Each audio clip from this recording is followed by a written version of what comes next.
वफाकी वज़ीर रेलवे मोहम्मद हनीफ अब्बासी का कहना है कि एक जमात ने मुल्की इदारों पर साजिश के तहत हमले किए। बानी पीटीआई इक़्तिदार के लिए मुल्क दुश्मनों के एजेंडे पर अमल पैरा है। न्यूज़ कॉन्फ्रेंस में हनीफ अब्बासी का कहना था, दहशत गर्दों और उनके सहूलतकारों के लिए मुल्क में कोई जगह नहीं। पीटीआई के किसी रहनुमा ने शोहदा की नमाज जनाजा में शिरकत नहीं की।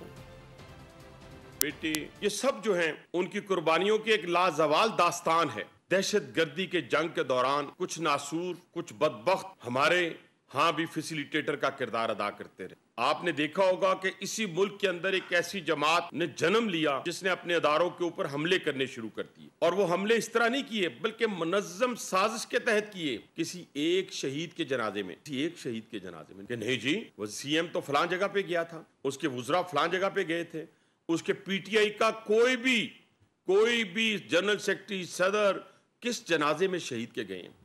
उनकी हौसला अफजाई उनके लवाहिकीन की करने के लिए नहीं गए।